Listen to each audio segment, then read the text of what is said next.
नमस्कार, मैं हूं अंकुर और आप देख रहे हैं सत्य हिंदी। एक नजर अब तक की सुर्खियों पर। प्यू रिसर्च सेंटर के एक नए सर्वे में पाया गया है कि अमेरिका में 40% लोगों ने प्रधानमंत्री मोदी के बारे में कभी नहीं सुना है। कम से कम 5 यूरोपीय देशों में भारत के प्रति रवैया समय के साथ और अधिक नकारात्मक हो गया है और मैक्सिकन और ब्राजीलियन लोग विशेष रूप से मोदी के नेतृत्व के आलोचक हैं। मंगलवार को प्रकाशित प्यू रिसर्च सेंटर के सर्वे के अनुसार भारत विदेशों में लोकप्रिय है, लेकिन जब विश्व मामलों की बात आती है तो प्रधानमंत्री मोदी के सही काम करने में वैश्विक विश्वास उतना अच्छा नहीं है। हालांकि घर में तस्वीर अलग है।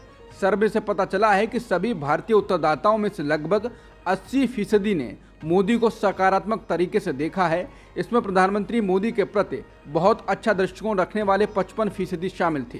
केवल लगभग 20% भारतीय उत्तरदाताओं का मोदी के प्रति खराब दृष्टिकोण था, जो अब अपने दूसरे प्रधानमंत्री के कार्यालय के अंतिम वर्ष में हैं। फिर भी जब सर्वे में शामिल 12 अन्य देशों के उत्तरदाताओं की बात आती है तो लगभग 40% ने विश्व मामलों के संबंध में सही काम करने की मोदी की क्षमता में विश्वास की कमी जाहिर की, लेकिन लगभग 37% ने कहा कि उन्हें इस संबंध में भारतीय प्रधानमंत्री पर भरोसा है। जबकि अर्जेंटीना, दक्षिण अफ्रीका, दक्षिण कोरिया और अमेरिका में लोगों ने आमतौर पर विश्व मामलों के संबंध में सही काम करने के लिए मोदी में विश्वास की कमी व्यक्त की। जापान और नाइजीरिया में लोग अधिक आश्वस्त थे। ये सर्वे 20 फरवरी से 22 मई तक भारत और उत्तरी अमेरिका, यूरोप, मध्य पूर्व, एशिया प्रशांत क्षेत्र, सब सहारन अफ्रीका और लैटिन अमेरिका के देशों सहित 24 देशों में 30,861 लोगों के बीच आयोजित किया गया था। प्यू रिसर्च सेंटर के एक सर्वे में दुनिया के ज्यादातर देशों में भारत को लेकर आम जन नागरिक की राय पॉजिटिव है। 23 देशों में भारत के बारे में विचार आमतौर पर पॉजिटिव हैं। सर्वे में पाया गया है कि औसतन 46% युवा भारत के बारे में अच्छी राय रखते हैं, जबकि औसतन 34% युवा भारत को लेकर निगेटिव राय है।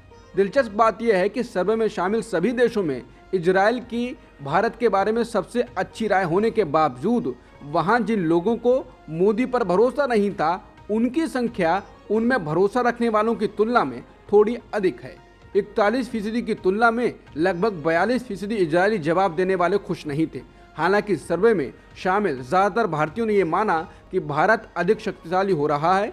2022 में 19 देशों में औसतन 28% की तुलना में लगभग 10 में से 7 भारतीय सोचते हैं कि उनका देश हाल ही में अधिक शक्तिशाली हो गया है। सर्वे में शामिल 19 देशों के लोगों में से औसतन 48% का मानना है कि हाल के वर्षों में भारत के प्रभाव में कोई खास बदलाव नहीं आया है। हालांकि केवल 19% भारतीय इस राय से सहमत हैं। एक तरफ नितिन गडकरी और पीएम मोदी के बीच मनमुटाव की खबरें आ रही हैं, तो विपक्षी नेता गडकरी की तारीफ पर तारीफ किए जा रहे हैं। अब संजय राउत ने केंद्रीय मंत्री नितिन गडकरी की जमकर तारीफ की है। उन्होंने कहा कि केंद्रीय मंत्रियों में केवल नितिन गडकरी का काम ही दिखाई दे रहा है और वरिष्ठ भाजपा नेता देश के भविष्य के नेता हैं। राउत ने कहा कि गडकरी नरेंद्र मोदी कैबिनेट में एक महत्वपूर्ण नेता और सक्षम मंत्री हैं। केवल उनका काम देश में दिखाई देता है। बता दें, गडकरी उन नेताओं में से एक हैं जिनका विपक्ष में कोई दुश्मन नहीं है। हालांकि इस बीच पीएम मोदी और उनके बीच लगातार मनमुटाव की खबरें आ रही हैं। कहा तो ये भी जा रहा है कि गडकरी को मार्गदर्शक मंडल में डालने की कोशिश की जा रही है।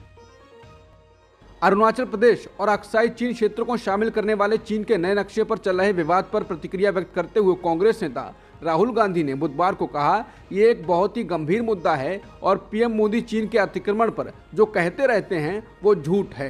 पूरा लद्दाख जानता है कि चीन ने हमारी जमीन हड़प ली है। राहुल ने कहा कि मैं वर्षों से कह रहा हूँ कि पीएम ने जो कहा कि लद्दाख में 1 इंच जमीन नहीं गई, वो झूठ है। पूरा लद्दाख जानता है कि चीन ने अतिक्रमण किया है। ये नक्शे का मुद्दा बहुत गंभीर है। उन्होंने हमारी जमीन छीन ली है। प्रधानमंत्री को इस बारे में कुछ तो कहना चाहिए। भाजपा सांसद वरुण गांधी एक जनसभा में भाषण दे रहे थे, तभी मंच पर खड़े साधु का फोन बजने लगा। इसके बाद वरुण गांधी ने चुटकी लेते हुए लोगों से कहा कि वो साधु को फोन बंद करने के लिए नहीं कहें, क्योंकि पता नहीं महाराज जी कब मुख्यमंत्री बन जाएं, फिर हमारा क्या होगा। उन्होंने कार्यकर्ताओं को समझाते हुए कहा कि समय की गति को समझा करो। फिर साधु को पास बुलाकर कहा, क्यों महाराज जी, लगता है कि अब समय अच्छा आ रहा है। घटना का वीडियो ऑनलाइन सामने आया तो लोगों ने उसे उत्तर प्रदेश के मुख्यमंत्री योगी आदित्यनाथ से जोड़ने लगे। पीलीभीत से भाजपा के सांसद वरुण गांधी सोमवार को जिले के मरौरी ब्लॉक में आयोजित एक कार्यक्रम में बोल रहे थे। मोदी सरकार ने घरेलू एलपीजी सिलेंडर की कीमत में 200 रुपए की कटौती का ऐलान कर दिया है। इसके बाद विपक्ष ने रुपए कम करने के टाइम पर सवाल उठाए हैं और मोदी सरकार पर हमला बोला है। कांग्रेस प्रवक्ता सुप्रिया श्रीनेत ने कहा है कि पहले मोदी सरकार ईंधन पर 30 लाख करोड़ रुपए की मुनाफाखोरी करती है, फिर एलपीजी पर 200 रुपए की कटौती कर देश की आंखों में धूल झोंकती है। सच्चाई ये है कि इंडिया की ताकत ने मोदी सरकार को कटौती के लिए मजबूर कर दिया। इसके अलावा आम आदमी पार्टी ने इसे विपक्षी एकता का असर बताया है। आम आदमी पार्टी के प्रवक्ता प्रियंका कक्कड़ ने दावा किया कि पटना और बेंगलुरु की बैठक के बाद एलपीजी 200 रुपये सस्ता हो गए। मुंबई की मीटिंग के बाद निश्चित तौर पर पेट्रोल और डीजल भी सस्ता हो जाएगा। जनता दल यूनाइटेड ने सिलेंडर के दामों में कमी किए जाने को राजनीति का पेन किलर बताते हुए कहा, यह फैसला चुनावों को ध्यान में रखकर किया गया है। गुजरात में सूरत पुलिस की अपराध शाखा ने अपनी मीडिया रिलीज में कहा कि हमने एक ऐसे व्यक्ति को पकड़ा है जिसकी पहचान मितुल त्रिवेदी के रूप में हुई है, जिसने इसरो में वैज्ञानिक होने का झूठा दावा किया और उसके लिए जाली दस्तावेज भी बनाए। पुलिस का कहना है कि उसने अपराध कबूल कर लिया है।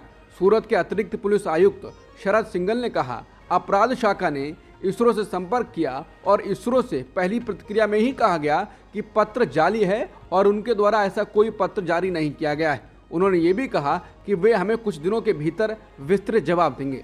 कल क्राइम ब्रांच ने मितुल त्रिवेदी को अपने चौक बाजार दफ्तर में बुलाया और विस्तृत पूछताछ की। आज ये साबित हो गया है और उसने कबूल भी कर लिया है कि पत्र फर्जी है।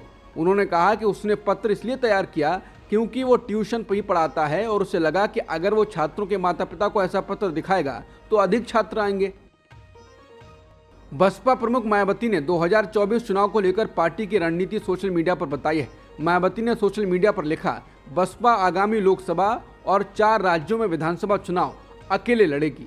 बीते कुछ वक्त से ये सवाल पूछा जा रहा है कि मायावती आने वाले आम चुनावों में किस गठबंधन के साथ जाएंगी।